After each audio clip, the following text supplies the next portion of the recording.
आज के इस वीडियो में मैं ब्रह्मांड पुराण में वर्णित पाप मोचनी एकादशी की कथा लेकर आई हूँ।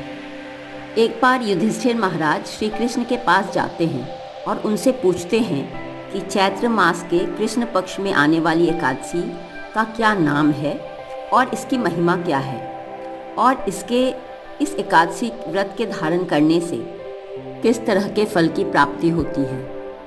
प्रश्न को सुनकर प्रसन्नता पूर्वक श्री कृष्ण युधिष्ठिर महाराज से कहते हैं कि हे राजाओं में श्रेष्ठ युधिष्ठिर, इस एकादशी का नाम पाप मोचनी एकादशी है और जगत के कल्याण के लिए या अथवा अन्य सभी जीवों के कल्याण के लिए मैं आपको चैत्र मास के कृष्ण पक्ष में पड़ने वाली इस पाप मोचनी एकादशी की महिमा बता रहा हूँ। इसकी कथा इस प्रकार है कि एक बार लोमर्ष ऋषि राजा मांधाता को इसकी कथा सुनाते हैं। लोमर्ष ऋषि राजा मांधाता से कहते हैं कि चैत्र मास के कृष्ण पक्ष में पड़ने वाली इस एकादशी को पाप मोचनी एकादशी के नाम से जाना जाता है। जो भक्त या साधक श्रद्धा पूर्वक इस एकादशी का पालन करते हैं उस व्यक्ति के ऊपर किसी भी भूत पिशाच का प्रभाव नहीं पड़ता है। उसकी जो भी मनोकामनाएं होती हैं उन मनोकामनाओं की भगवान पूर्ति करते हैं और उस साधक की सारी पूर्व जन्म और इस जन्म के पाप नष्ट हो जाते हैं और ऐसा व्यक्ति बहुत ही धार्मिक और गुणवान बन जाता है। अब लोमर्ष ऋषि कहते हैं कि अब मैं इस एकादशी की आपको एक कथा सुनाने जा रहा हूँ। इस कथा का बहुत ही ध्यान पूर्वक श्रवण करिएगा। एक बार राजा चित्ररथा, जो कि संगीतकार थे और गंधर्वों के मुखिया थे, एक बार वसंत के मौसम में राजा चित्ररथा स्वर्ग की अप्सराओं के साथ एक जंगल में प्रवेश करते हैं। यह जंगल बहुत ही सुंदर और अनेक तरह के सुंदर पुष्पों से सुसज्जित था। इस जंगल में कई बार राजा इंद्र भी गंधर्वों के साथ आते थे। चित्ररथा गंधर्वों और अप्सराओं के साथ मिलकर इस जंगल में विहार कर रहे थे। उनका यह मानना था कि इस जंगल में के जैसा सुंदर स्थान उन्होंने कहीं नहीं देखा है। लेकिन उसी जंगल में कई ऋषि मुनि रहा करते थे और कई ऋषि मुनि साधु महात्मा तपस्या भी कर रहे थे। एक बहुत ही महान संत थे, उनका नाम था मेधावी। वह उसी जंगल में रहा करते थे और अपनी तपस्या किया करते थे। कई अप्सराएं उन्हें अपनी ओर आकर्षित करने की कोशिश किया करती थी। एक बार की बात है, एक अप्सरा थी जिसका नाम था मंजू घोष। उसने यह ठान ली कि मैं इस साधु को अपनी ओर आकर्षित करूंगी। यह अप्सरा साधु का बहुत ही सम्मान करती थी और उसके अंदर भय भी था, क्योंकि साधु ने बहुत तपस्या की थी तो उनके श्राप के भय से वह डरती भी थी। श्राप के डर से अप्सरा ने, मंजू घोष ने साधु से 2 मील दूर एक तंबू गाड़ा और वहां बैठकर तंबूरा बजाते हुए गाने लगी, ताकि साधु को अपने संगीत और अपनी वाणी की ओर आकर्षित कर सके। जब कामदेव ने इस अप्सरा की मधुर संगीत को सुना तो कामदेव ने ठान लिया कि मैं इस अप्सरा की साधु को आकर्षित करने में सहायता करूंगा। तब कामदेव ने अप्सरा के भौहों को एक धनुष के समान और आंखों को एक वान के समान इस्तेमाल किया इस साधु को अपनी ओर आकर्षित करने के लिए। एक बार यह मंजू घोष च्यवन ऋषि के आश्रम में जाती है। वहां वह साधु मेधावी भी तपस्या में लीन थे। इस अप्सरा ने बिल्कुल साधु मेधावी के समीप जाकर संगीत गाना शुरू किया।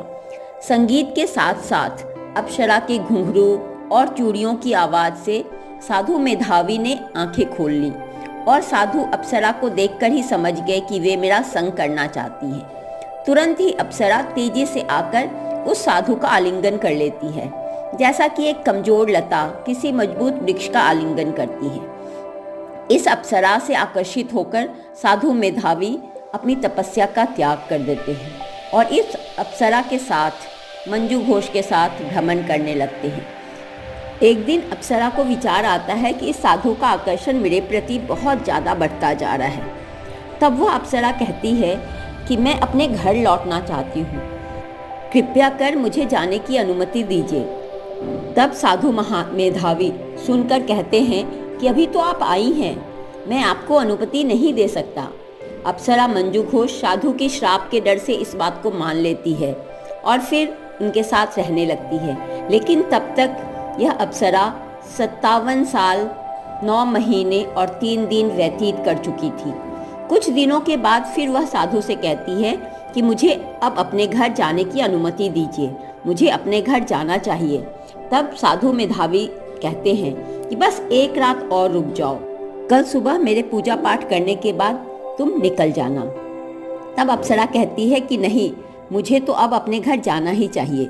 साधु सोचते हैं कि मैं इस अप्सरा के कारण कितना समय व्यर्थ ही गंवा दिया। साधु ने विचार किया कि मैं अपने जीवन के 57 साल व्यर्थ ही गंवा दिए। यह विचार करते हुए साधु की आंखें लाल हो गई। साधु मेधावी अत्यंत क्रोधित हो गए और उन्होंने इस अप्सरा से कहा कि तुमने मेरे इतने साल की तपस्या को नष्ट कर दिया है। तुम्हारे जैसी पापी और कोई नहीं हो सकता। मैं तुम्हें श्राप देता हूँ कि तुम्हें पिशाच योनि प्राप्त हो।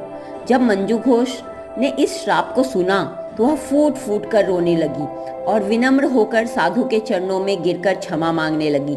अप्सरा ने कहा कि मैंने आपके साथ इतना समय व्यतीत किया है, कृपया कर आप मुझे क्षमा कर दीजिए, मुझ पर दया कीजिए, कृपया कर मुझे इस योनि से मुक्त होने का समाधान बताएं, मुझे मुक्त होने का उपाय बताएं, आप ही मुझे रास्ता दिखाइए।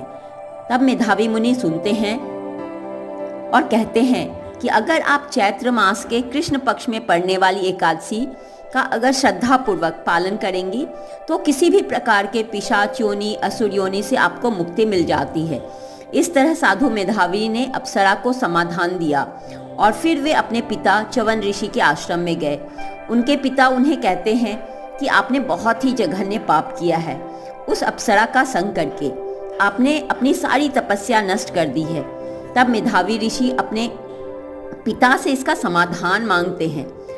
तब च्यवन ऋषि कहते हैं कि चैत्र मास के कृष्ण पक्ष में पड़ने वाली एकादशी, पाप मोचनी एकादशी का अगर आप श्रद्धा पूर्वक पालन करेंगे तो जघन्य से जघन्य अपराधों से मुक्ति मिल जाती है। आपको श्रद्धा पूर्वक इस व्रत का पालन करना चाहिए। तब अपने पिता की आज्ञा का पालन करके मेधावी ऋषि पाप मोचनी एकादशी का व्रत करते हैं और उन्हें सारे पापों से मुक्ति मिल जाती है। और मेधावी ऋषि के आज्ञा का पालन करके अप्सरा मंजू घोष ने भी पाप मोचनी एकादशी के व्रत का पालन किया और अप्सरा मंजू घोष को भी इस पाप पिशाच योनि से, इस एकादशी के व्रत से मुक्ति मिल गई। लोमश ऋषि राजा मानधाता को बताते हुए कहते हैं कि जो भी व्यक्ति श्रद्धा पूर्वक इस पाप मोचनी एकादशी का व्रत का पालन करता है उन्हें उनके हर तरह के पापों से मुक्ति मिल जाती है, उनके हर जन्म के पापों से मुक्ति मिल जाती है। अंत में श्री कृष्ण युधिष्ठिर महाराज से कहते हैं कि जो भी व्यक्ति इस कथा का श्रवण करता है या श्रद्धा पूर्वक पढ़ता है उसे भी मात्र श्रवण करने से उन्हें 1000 गाय दान देने का फल प्राप्त होता है, उनके सारे पाप नष्ट हो जाते हैं। यह एकादशी का व्रत अभय प्रदान करने वाली है और इसलिए एकादशी का व्रत मुझे अत्यंत प्रिय है। अर्थात यह पाप मोचनी एकादशी का व्रत आपको हर पापों से मुक्ति दिलाता है। पाप मोचनी एकादशी की जय हो।